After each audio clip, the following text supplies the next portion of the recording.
This is a tutorial for the way I make this blanket. I do it a little differently because of the materials that I happen to have on hand, plus that I'm left-handed, and also I have a dog who wants my attention. Okay, so I use an X-Acto knife. Also, what I do is, start with the blanket cut exactly the way you would if you were doing a knot blanket. You line it up, cut 2-inch squares, and then cut 1-inch strips 2 inches long.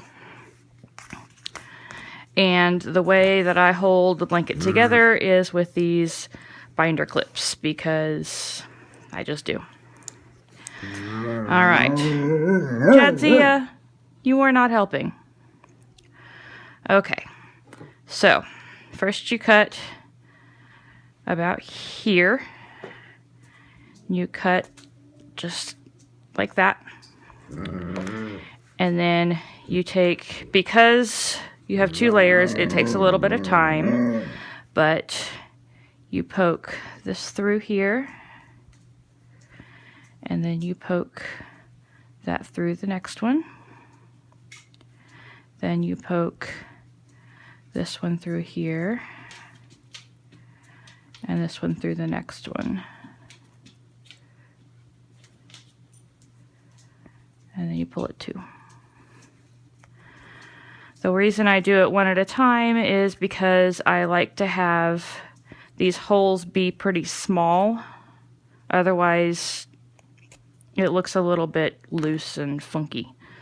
So if I want it to be tight like this, you want to keep the holes as small as the blade thickness or blade width.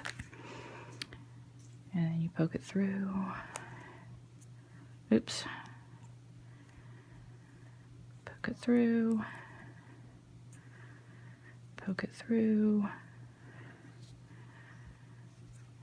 Take the second side, poke it through, and poke it through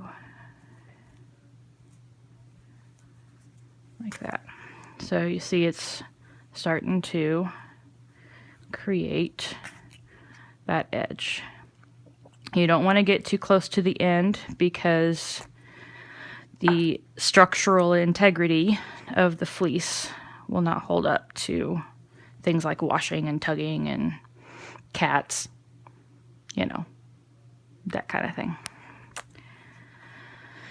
So anyway, you just do this and you just go around all the way to the end, and when you get done, it's really up to you how you want to finish it off. I haven't come up with a way that I feel is really all that great. The way I finished off this blanket is I got to the end, I poked an extra hole. So this was the first one I did, and I went along this way. When I got all the way around to here, I poked an extra hole at the base of this first one. I pushed this through. I cut it in half, so this strip that was 1 inch wide is now 1/2 inch wide, and I just tied it in a knot. And that seems to be pretty stable. So anyway, that's how I make that. If you're right-handed, you'll probably want to do this the other direction, but I'm left-handed, and I do things backwards.